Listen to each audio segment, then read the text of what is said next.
So perhaps, Joe, you'd like to start us off with the first question. Do you think there's any common ground on spending between House Bill 1 and what the governor laid out tonight? Do you think you all obviously have a large supermajority, and as long as you have the caucus, you can pass what you want. So do you think there's any common ground of changes between them? You know, I think it's impossible to tell at this point, Joe. As of right now, we've not seen the budget.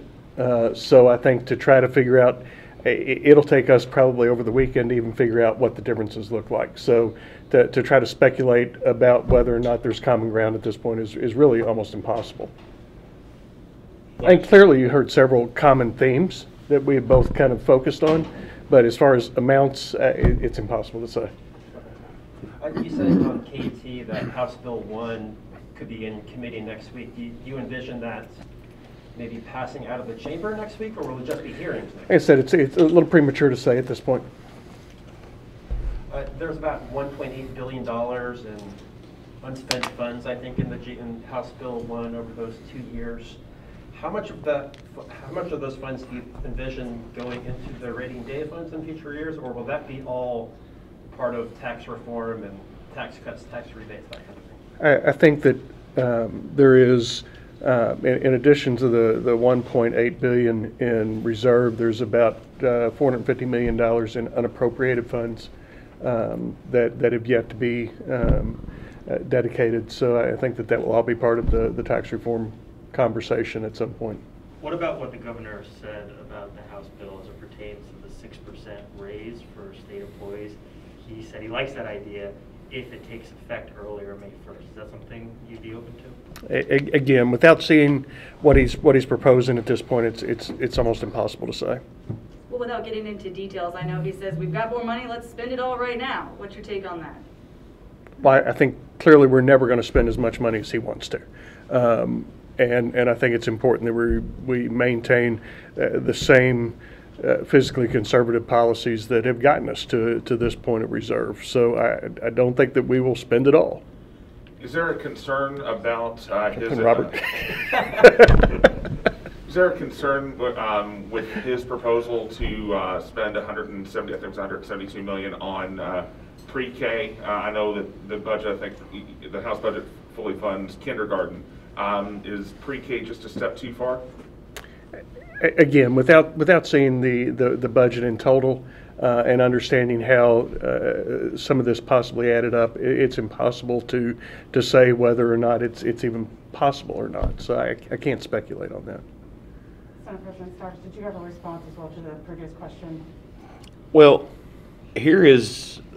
I agree with the speaker. It is so hard to comment on something that is a broad perspective overview, because if you understand the budgeting process, and not many people do unless they're here, and I'm not being critical of anybody, there are agency requests. It organically kind of grows through the agencies. Then each cabinet looks at it and makes decisions, and then makes recommendations to the governor, and the governor takes those and compiles them. Some things he will do, some things he won't, some things he will add. So until you get all those supporting documents and start doing, and when people have covered our conference committees, the side-by-sides and understanding the rationale, is it a one-time dollar, is it a recurring dollar? And let me give you a for instance of why it's really not appropriate for me or really the speaker to comment on it. He made a statement tonight that he was going to add like 250, being behind the governor sometimes it's hard to hear, social workers, I think. 350. So the question becomes, if we gave him all that money today, could he go out and hire 350 social workers? No, there's no way. It takes time to ramp those programs up. Is that your ultimate objective? Yes, I understand. I'm not saying I agree with it. Just like state police. If you were to give him all the money he wanted to do to hire state police, he couldn't do it because they've got to go out and recruit, get the classes going, do background checks, and it takes 6 and 7 months to start the program, much less ramp it up to the level. So you start to have to look at the details. Yeah, as I said to KET, there was a promise of a chicken in every pot tonight. We'll just have to see how he's doing it. Are you frustrated at all that you guys didn't get a copy, an actual like budget document? I know reporters haven't really seen much of anything other than the press conferences and the press releases that have been put out there too. I'm not. No, not really. I mean, it's part of the process. Yeah, we'll see it. We've got it. Governor made his recommendations. Now it lies with House first, Senate second, Joint Conference third. Of the number of things the governor proposed tonight, what item would you guys feel probably most at odds with GOP and you? I'm not, as I said, I'm not going to comment on it because I want to see what the details are. What is rationale for spending? You know, he talks about state police. We know we're at the lowest complement of state police in a long time. We know we have to do some things like that. You know, and to single out one certain thing, and anybody that's kind of followed me, I say you can't single out and just budget for one thing. You have to budget in the context of the whole. So I'm not going to say I agree or disagree right now.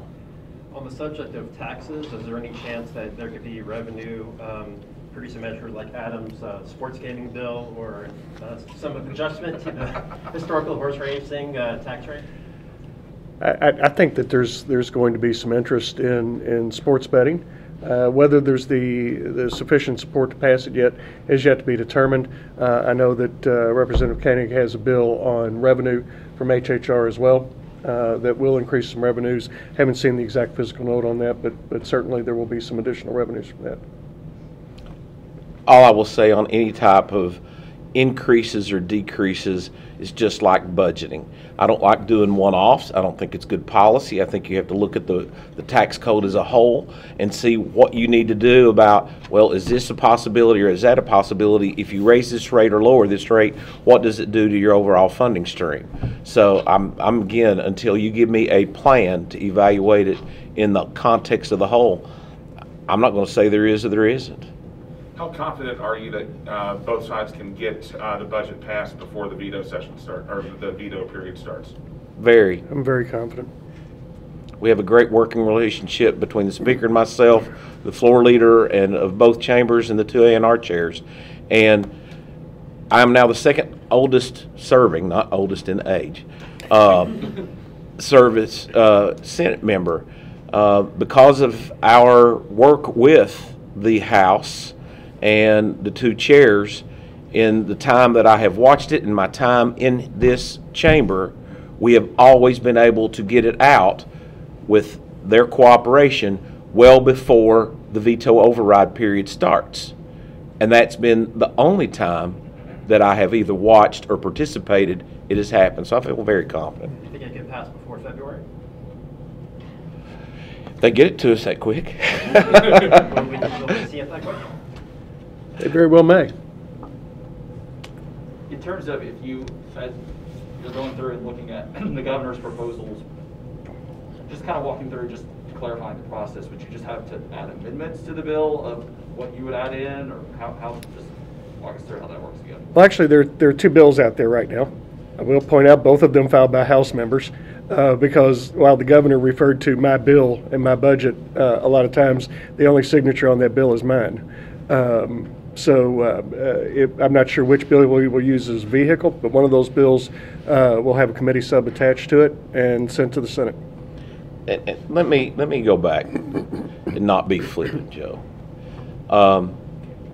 We are in an unusual time. And I said this the other day. We have created an artificial economy because you have seen just a huge spike in the sales tax revenue, but you haven't seen the same type of spike in personal income. That's because people aren't earning that much more. There is more personal income, but it's because the federal government has infused so much money for people to spend that you've seen this 16, 17, 18% growth in the sales tax. So everybody wants to talk about how great this economy is.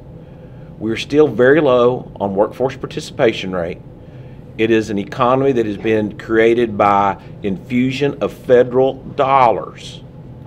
So when I say if they get it to us that quick, we need to be very careful, very, very thoughtful, very methodical in what we do to make sure we don't set future General Assemblies this governor or future governors up for failure because we make bad policy decisions right now.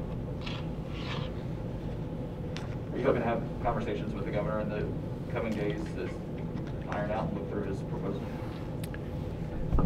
I am certain that we will be talking to the budget director to get some clarifications on things. Whether or not that will include conversations with the governor, I don't know.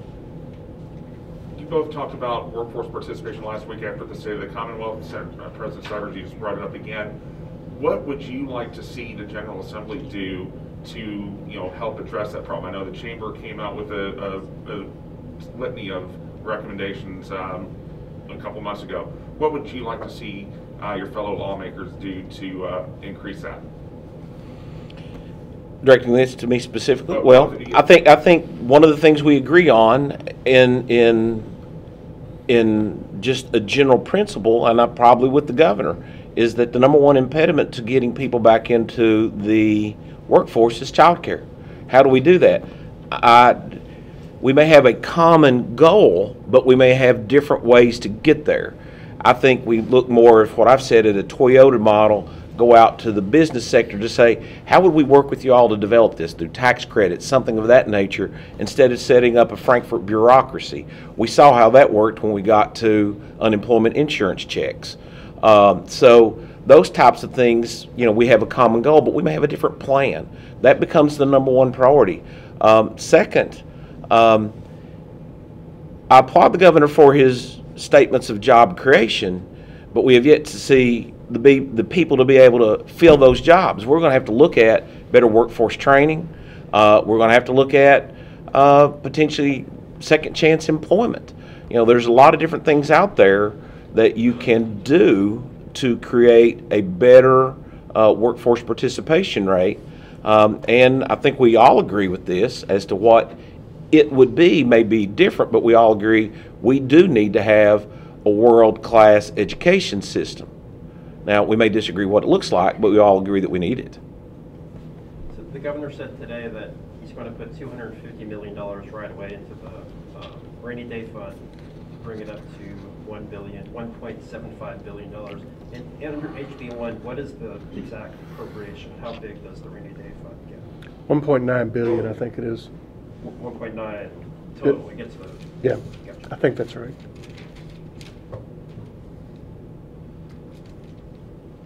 Okay. Any other questions?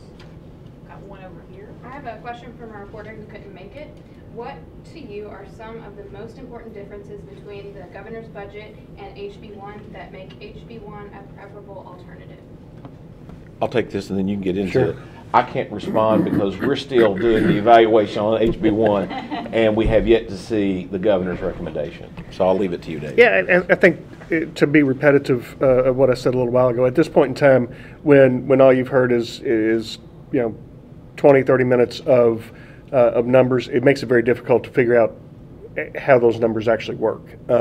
Without seeing those documents in front of us, without being able to put side-by-side comparisons to figure out where the money came from, as well as when it's being actually appropriated, it makes it a very difficult answer to come with. Thank you all for Thanks. coming over.